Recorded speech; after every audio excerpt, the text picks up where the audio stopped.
All right, well, thanks so much for having me. I promise to be brief because I know everybody wants to get to the bar, and it's been a long day, or to sleep, yeah, if people have jet lag. But I quickly want to thank Harvard and the Weatherhead Center for having me here. As Durag mentioned, I went to grad school here, so it's nice to be back. And so, in short, as Durag mentioned, my book, The Away Game, which is, this presentation will be a little bit different than the ones you've heard because it's not an academic work. It's a narrative. It's nonfiction, but it's a narrative.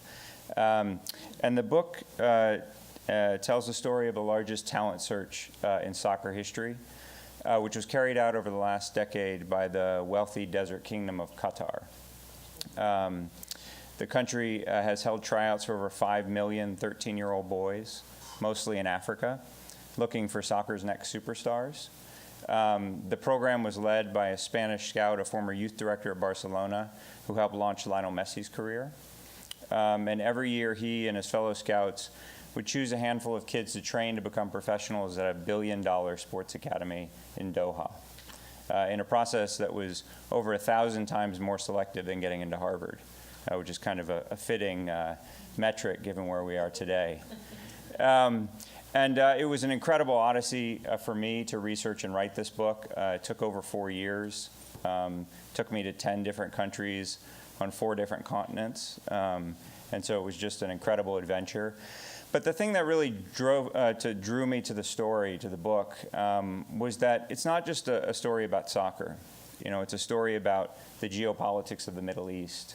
About the state of development in Africa, about the science of searching for talent.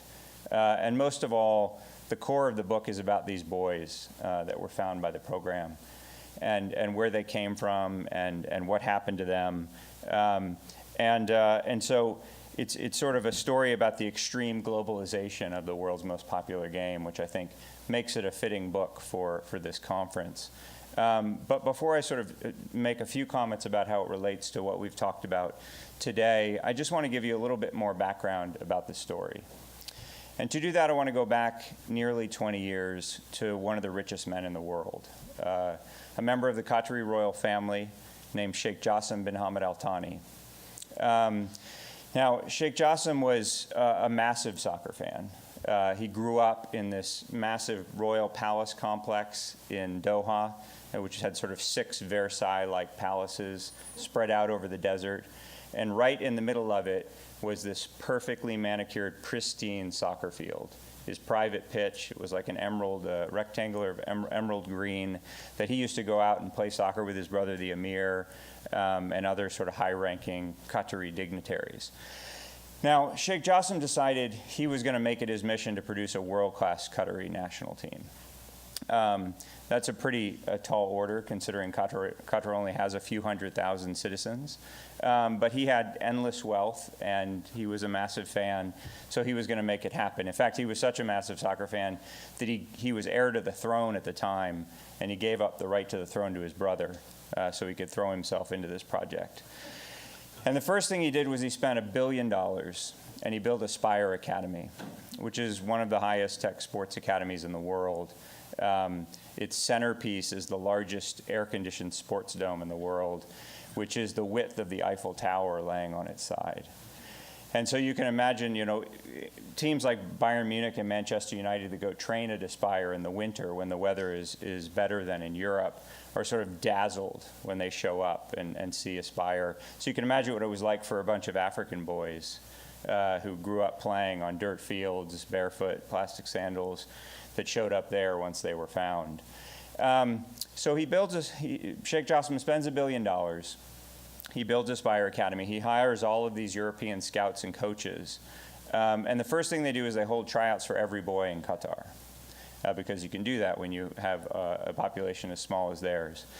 But he quickly discovers that they don't have the pool of talent necessary to really produce the kind of team he imagines, a team that can compete with Germany, Brazil, the other world superpowers. So thousands of miles away at the same time, there's a separate storyline playing out. There's a guy named Josep Colomer, a Spaniard who's the youth director at Barcelona.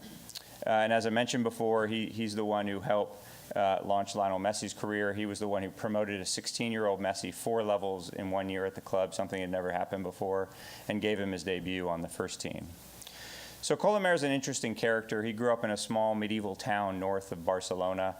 And even when he was a teenager, he was fixated on finding, young soccer talent, future soccer stars, at first just for his little futsal team that he coached in his town. But ultimately, he made it all the way as the youth director for Barcelona. And while he was at Barcelona, he was invited to Senegal in West Africa by an agent there to go scout for players for Barcelona. And so he flies over, and they travel all over the country. And this agent schedules all these games, again, on just the dusty dirt fields around the country. Bunch of kids, young kids running around in front of him trying to impress this scout from Barcelona. And Joseph is just blown away by the level of raw talent. And he starts to think, these kids are amazing, but they don't have access to the kind of academy infrastructure that we have in Europe. And he thinks to himself, if I could somehow conduct a blanket talent search here in Senegal, I bet I could find unbelievable raw talent.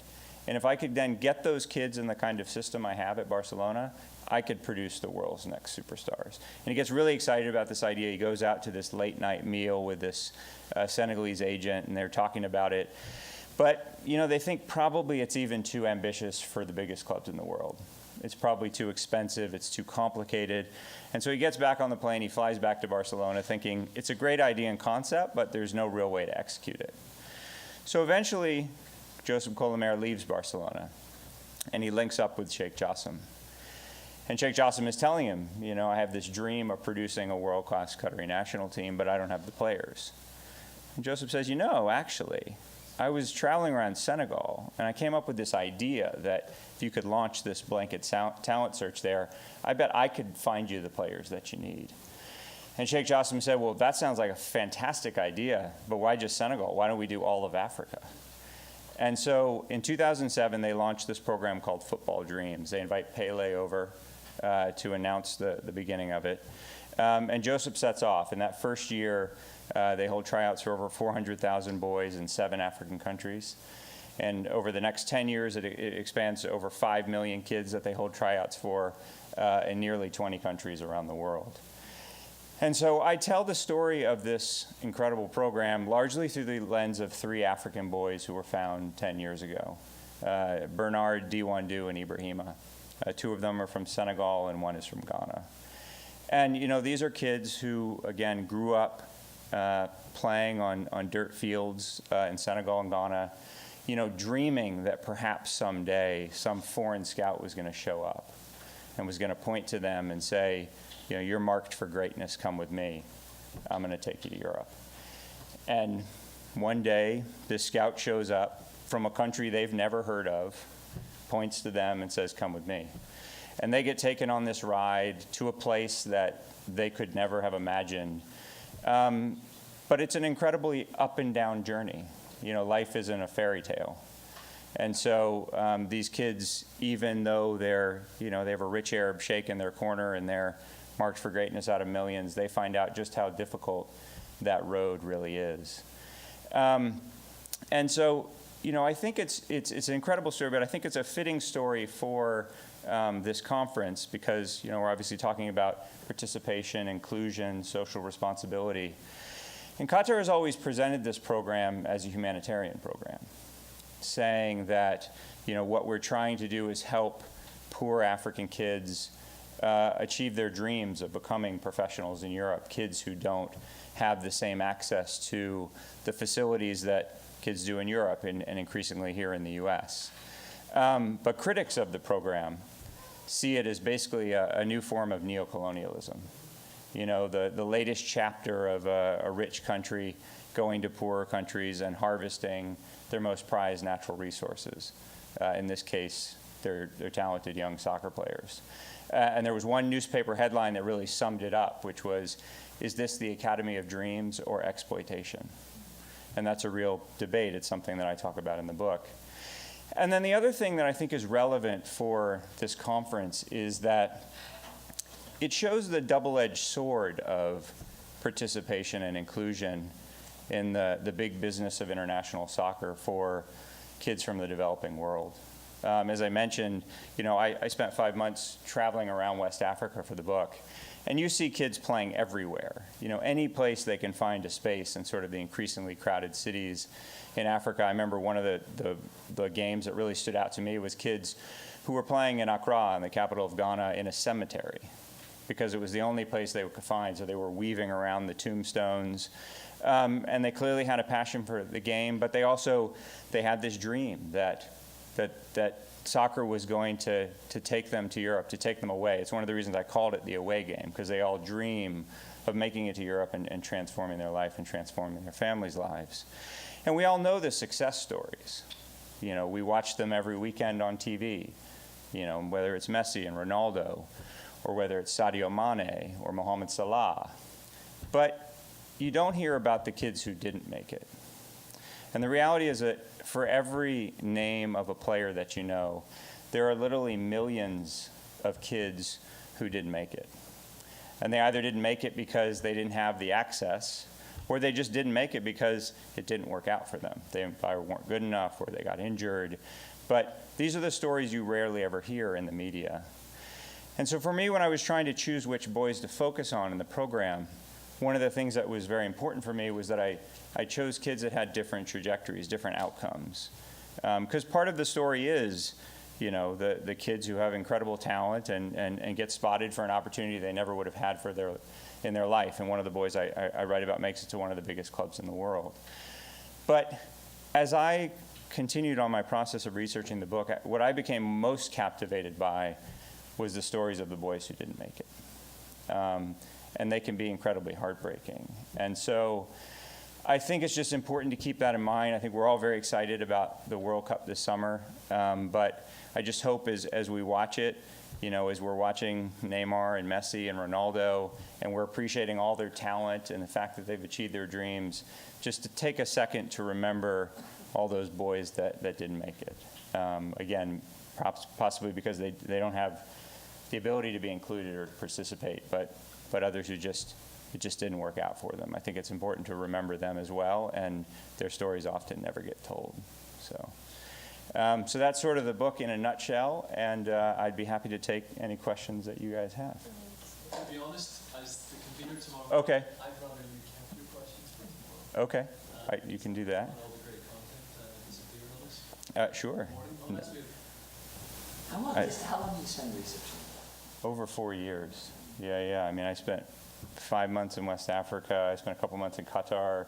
Spent some time in Belgium, because one part of the story that I didn't mention is that when the first class of African kids were finishing the academy at the age of 18, they were trying to figure out, what do we do with these boys? Because for most players, it's difficult to make the jump from an academy to a top club. They need experience at sort of a lower level professionally. And so if you're Qatar, what do? You go buy a team for the kids. And so they went to a little town in Belgium called Eupen, and they bought the local club to serve as a farm team.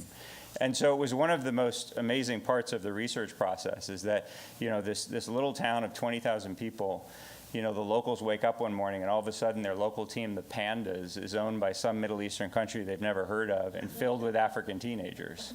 And as you can imagine, it created a lot of turmoil in the town, and not everybody was on board with this plan until they saw how much better the kids were than their previous players. And then they did sort of win a lot of them over. So I spent a bunch of time in Belgium as well, which was a lot of fun. But there were a lot of experiences like that along the way. How does that relate to them building a national team? Because the kids come not from Qatar, but they're not Qatari nationals. Yeah, well, Qatar has a long history of using its wealth to lure foreign athletes into taking Qatari citizenship and competing for them in international competitions. I mean, they've done it in pretty much every sport imaginable. They have Kenyan sprinters, Bulgarian weightlifters, and my personal favorite, a Chinese chess grandmaster. And so I think at the beginning it was very much an aim of theirs that, if we go find these kids at a young age and we come and we bring them over and we train them for several years, then we can convince them to take Qatari citizenship, and then we'll be fielding a much stronger side than we normally would. And if you look at Qatar's team right now, it's about half African and half South American. So there are a lot of foreigners on the team. Well, they didn't qualify for the World Cup, so because as you'll see, I don't want to give everything away in the book because I hope some of you will read it, but the whole thing didn't exactly work out exactly as they'd planned. And so it was harder for a lot of reasons than they imagined. Yeah? You have a background in economy. Have you any idea of the economy that's gone into this project? Yeah, I think, they spent upwards of $200 million on the project over a period of 10 years, which sounds like a lot of money to us, but for Qatar is probably a few hours of oil and gas revenue. Yeah, less than they paid for Neymar.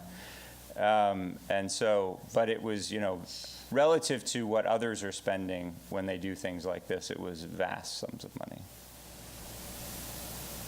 Yeah. So, Qatar is an example of the problem of capitalism, because there are all these critiques of people who run clubs. And what Qatar does is problematize that, because it's a new source of income. They clearly have a logic here, which is we're going to buy it. But that runs into a very hard reality, which is to say Qatar imports all this labor. There are less than 350,000 Qataris, and there are people who have been there for decades, who were born there, who cannot acquire Qatari citizenship. Yeah. Precisely because they don't want to share the wealth. Yeah. So Qatar, as far as I'm concerned, is sitting on a time bomb. Mm-hmm. You can call it citizenship, you can call it, Yeah. migrant labor. Yeah. You can call it exploitation, or worse, because they take away people's passports, they can't travel. Yeah. So how do they, this may actually be, the straw, I hope, that breaks the Qatari camel's back. Because if they give these footballers citizenship, they've got 4.5 million people from all over the world there, Yeah. who are not Qatari. Yeah. And do you sense any tension around the possibility of citizenship? What they tend to do with their athletes is they don't give them full citizenship. They don't give them all the benefits of citizenship that, say, a Qatari would have. It's, in a way, kind of formalized citizenship that just allows them to compete for Qatar in international competitions. But I agree with what you're saying. It's not just in Qatar, it's in a lot of these, oil and gas rich Gulf countries where the social contract is, you have a cradle to grave welfare system. We totally take care of you. You get no say in how the country is run. And okay, maybe that works as long as the money is there for you to do that, but what happens when, for example, in Saudi Arabia, when oil prices fell, and Saudi's much bigger than Qatar, and they start to feel budgetary strains, and that social contract can break down, and then people say, well, if you're not going to take care of me from cradle to grave, then I want a say. I want to be able to have a say in how I'm governed and what my future is going to be. So I think for a lot of these countries in that part of the world, that's something that they're staring at, and they're trying to figure out how are they going to manage the oil and gas running out.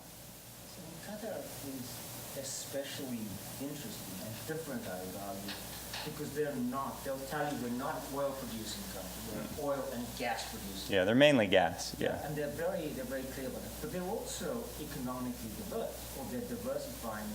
They're trying, yeah. Portfolio manager will tell you they're saying we're going to be the biomedical center of the future. They've got the education campus in Doha. Yeah. They've set up an infrastructure, I think, that is anticipating that it can overcome the moment when natural resources run out. Right. So Qatar seems to me both incredibly forward-looking, but the Al-Thanis, on the other hand, this is a country that in 1972, the grandmothers of the women who are now, of Miyasa, for example, those women were wearing miniskirts. Well, actually, the amazing thing about Qatar is that in the 1950s, Qatar had no electricity, really. No clean water. They didn't have, the plane that dropped the mail wouldn't even land. It would just fly over the country and drop the mail, and there were only 600 Qataris who could read.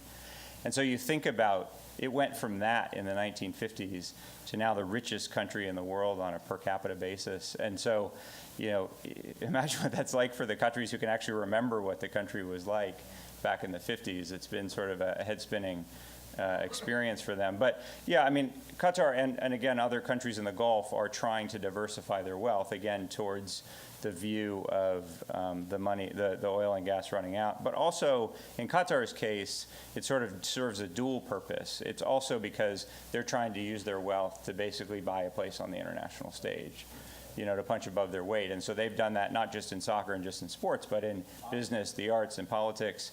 Reportedly, Qatar owns more real estate in London than the Queen now. And part of that is a diversification play, but part of it is just, hey, we're an important country on the international stage. Take notice of us. And football dreams and the World Cup all fit right into that narrative. I mean, they have the Zizou, the sculpture is on the court. Well, it was until there was some controversy and it got taken away. Yeah. Anyone else? Just wanted to take your sentence of the voices of those who didn't make it, Mm-hmm. and even those who really make it. No? And for instance, in La Masia, we have more than 2,000 young people, Yeah. who really have the focus on recovering Messi. Yeah. So it's so important to get ready those people to the situation. Yeah. Yeah. This is, I think that all the big clubs should Yeah. be doing it because you have to train people, Mhm. for men, Yeah. and you have to give them the tools Yeah. in order to later on to Yeah. handle this, to Yeah. go with this situation. And- Because in Amateur, maybe 10% of these formats they get to the top. Yeah. Well, in other places, I mean, I know that at the Premier League academies, the percentage of kids who make it from the under-9 level to the first team is 0.5%. And so that's the challenge, is that exactly as you say, that most of the kids are not going to make it. But, they all have this belief that they are the one who is going to make it. And so, you see that in a place like Africa where kids are dropping out of school and just focusing on soccer, partly because they just think it's their best opportunity. Even though the probability of making it is small, they think it's my best bet. But for most of them, it won't work out. And then, so what do? How do they put their life back together? How do they find a new way forward? And it's the same at, academies in Europe. Now, they're not falling as far as a kid is, maybe an African kid who makes it to Europe and then has to come back. But even kids at La Masia or at, Manchester United or Chelsea, there are going to be a lot of them who don't make it, and they need to have a plan B. I think you'll find many echoes of what you wrote in this book tomorrow morning, because I direct a project in which we have spent a great deal of time with the kids who don't make it in various parts of the world in different sports. But I think one important thing to realize is that in lots of places there's no plan B because the economies have completely collapsed, for which we in rich countries are actually directly responsible, because frequently these economies are the product of a colonial policy of monocropping and single commodity production that eventually collapses in the 1980s. And along with it, IMF loans that decimate the bureaucracy, so even school graduates cannot get jobs, let alone kids who don't have an education. Yeah. So I think you're right. You have to have a plan B, but when there's no plan B, then you just hope for God, magic, Barca. Right. Yeah, I mean, which is, again, it's a sad reality, but I think for these kids, the kids that I write about in my book, I mean, they maybe had more of an opportunity to think about a plan B than some of the boys who never get picked for something like this. And even they didn't really think it was important because, again, they thought, I'm going to be the one who's going to make it, so I'm not going to need the plan B.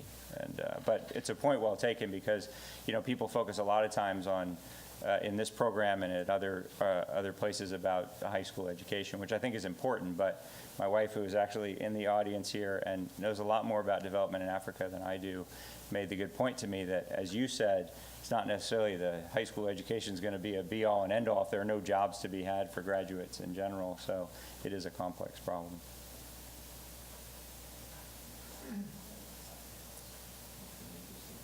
For the restaurants now? Yeah, it's at the bar. Thank you.